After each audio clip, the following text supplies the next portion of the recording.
gang, it's me, Dr. Steve, your Patriot Professor, and we're going to dive right in here with our continued analysis of the elections yesterday. Now, if you didn't see my first video this morning about what really happened with that election, you'll definitely want to check that out. But I am very excited to see that the White House is indeed responding to exactly everything we talked about. And I would love to say it's because they're watching this channel, but alas, I'll just take the old adage, great minds think alike. All right, so here's the latest tweet from Vice President JD Vance that he just posted this morning, and it'll show you that we're both seeing things the exact same way as I described in my first video this morning. Quote, "I think it's idiotic to overreact to a couple of elections in blue states, but a few thoughts.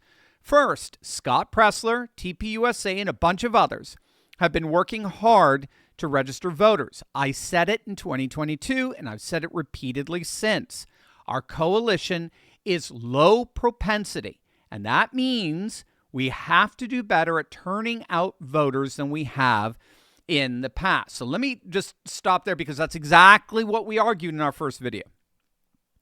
The problem with off-year elections, elections that don't have Donald Trump at the top of the ticket, is not that Republican voters don't show up.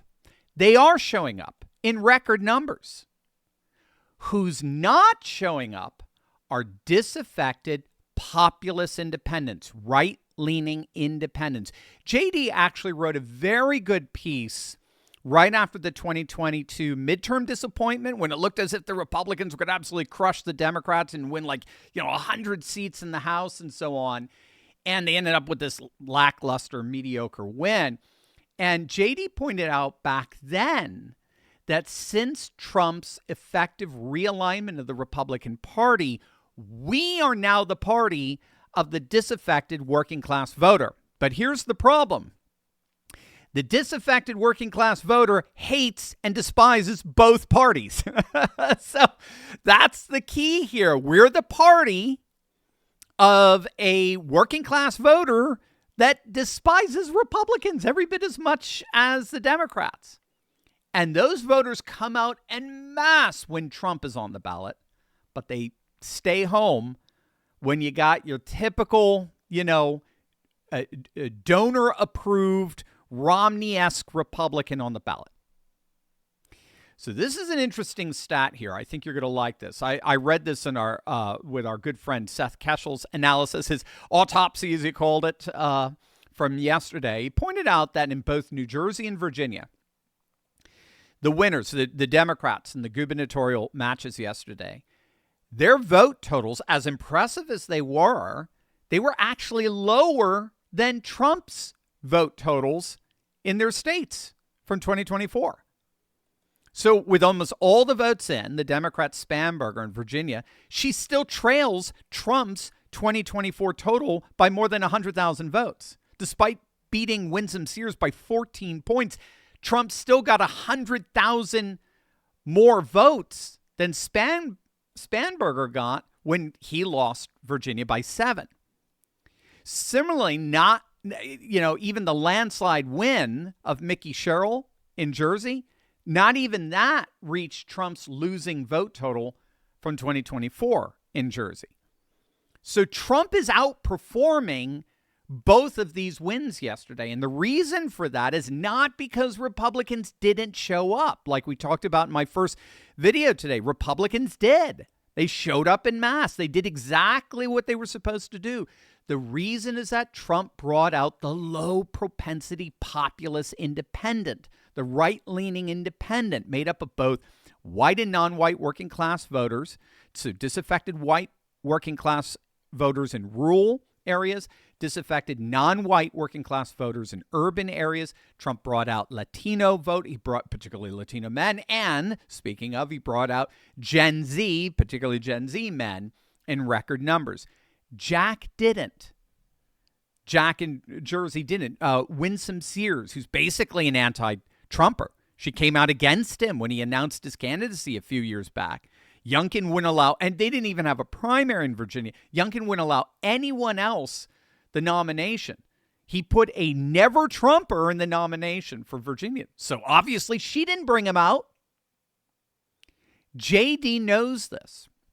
He wrote an article back in 2022 diagnosing the midterm disappointment by pointing out that the Republican apparatus is going to have to design an effective get-out-the-vote strategy like we're seeing with Turning Point USA and Scott Pressler and the like, and our good friend Cliff Maloney of Pennsylvania Chase and New Jersey Chase. We're going to have to come up with an effective on-the-ground get-out-the-vote strategy that gets these disaffected populist independents to the polls on years that Trump is not on the ballot. He goes on, second, we need to focus on the home front. Hear, hear. It's exactly what we're talking about. The president has done a lot that has already paid off in lower interest rates and lower inflation, but we inherited a disaster from Joe Biden, and Rome wasn't built in a day.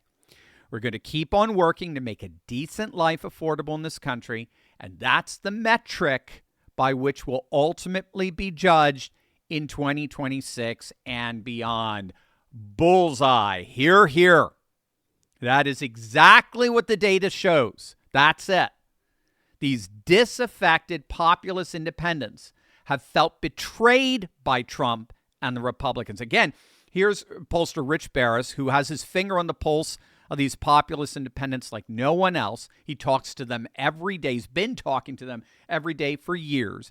And here's what he tweeted out today. And again, note how it resonates with JD's assessment. Well, hopefully JD is reading Rich's analysis. But here's what Rich writes, quote, starting in the spring, elected Republicans threw massive signal to voters that made it clear they don't care about putting them or America first.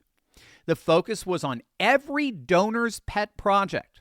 Then they bombed Iran despite 30% of Trump's own voters not supporting it, which at the time is a historically atrocious number for initial military action. They continued to fund Ukraine and focused on every donor's pet bullshit project. People lost faith, and the anger we're seeing now is a direct result of that. Trump's Hispanic votes have concluded this is just Bush 2.0, and they went back to Democrats last night in droves. The numbers in Pennsylvania and New Jersey say it all. There has been zero focus on the voters and their domestic needs since those bombings, despite all the warnings from people who know the voters in the MAGA coalition better than anyone else. MAGA got co-opted by a bunch of frauds, and that translated into really bad policy decisions and worse, bad priorities that didn't include making people's lives better. Well, the good news is that according to JD, the White House appears to have heard that message loud and clear. But what about all this infighting that we've been seeing breaking out within the Republican Party? You know, the Mark Levins versus the Tucker Carlsons, or the Dinesh D'Souza's versus the Nick Fuentes. Well, JD addresses that too. Wait until you see this.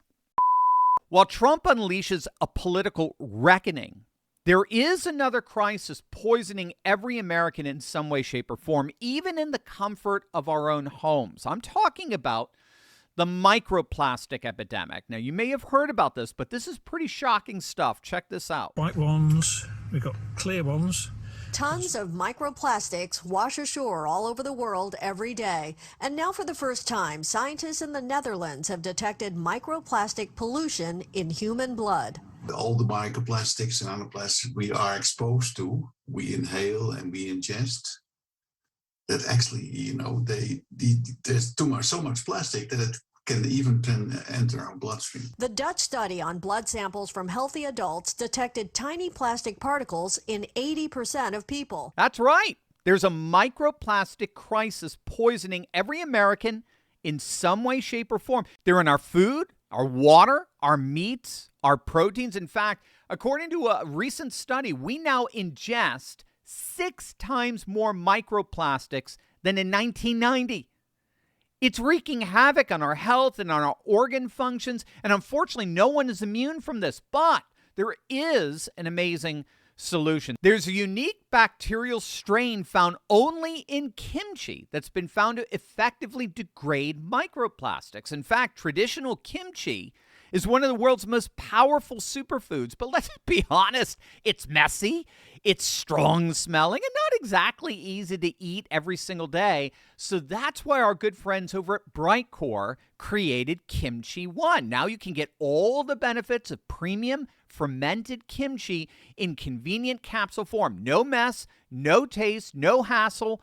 I've been taking Kimchi One every single day for months now, and gang, I love it. Each capsule delivers over 900 probiotic strains, live enzymes, and antioxidants that help restore balance in your gut. People are seeing improvements in digestion, bloating, regularity, energy, metabolism. Studies show that kimchi even reduces the risk of obesity. Kimchi One is all natural, non-GMO, and 100% made right here in the USA. It's completely dairy-free, gluten-free, soy-free, so just anyone could take it. I personally love it, and I love knowing that I'm supporting my gut and overall health in one simple step. So if you've been looking for a way to boost your immune system and remove microplastic toxins from your body, this is it. You can get 25% off your order by going to the link below, or for an even better deal, give them a call. My friends at Brightcore would love to chat with you, and they're going to give you 50% off plus free shipping. Call them at 888-597-0233. The first 100 callers to order are going to get a free bottle of vitamin D3. Again, you only get that 50% off and free shipping when you give them a call. So once again, that number is 888-597-0233. Third, the infighting is stupid.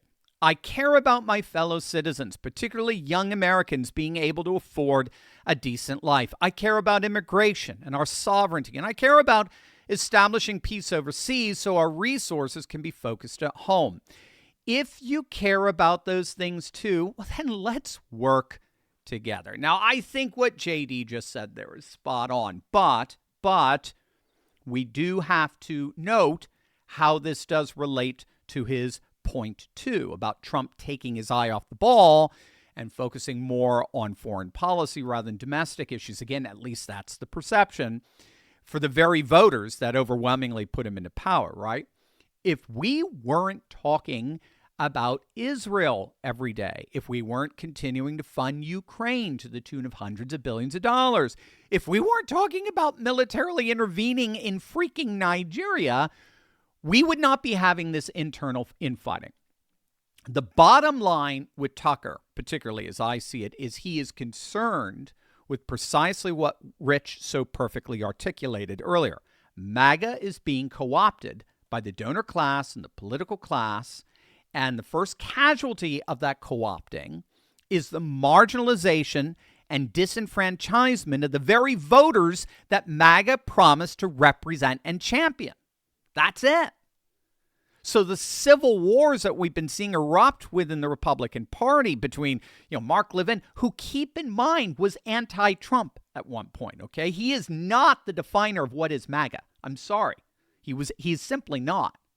So you look at these back and forth between Levin and Tucker. None of that would be, well, it may be happening, but it certainly wouldn't reach the volume that it has if all Trump was doing was focusing on America first. And putting America first means putting Americans first. Enough with the foreign policy emphasis. Enough with the tours around the world. Enough with talk of Nobel Peace Prizes. Enough with Ukraine fund and threatening to send them missiles to launch deep inside Russia. Enough with that shit. Enough with military interventions in the Middle East. Enough.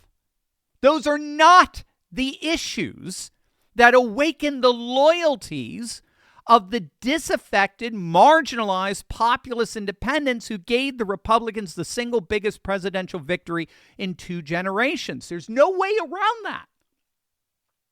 All the rousing speeches on Fox News, about why we need to intervene around the world, all they do is further marginalize and disenfranchise the very voters that put Trump into power.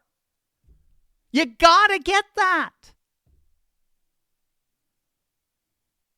Now, we got one more video. We got a 3-part series here today. We got one more video for you today where we're going to explore how the Democrats yesterday, by doubling down on their most extreme wing, may have inadvertently actually sealed their own fate. Again, I've got all the stats. There's plenty to show you on there. It's going to absolutely blow you away. But in the meantime, it does appear that Trump and the Republicans are going to fully reignite the America First ideals that inspired so many to turn out and vote for them back in November. And in so doing, 2024 continues then to promise to be just the beginning.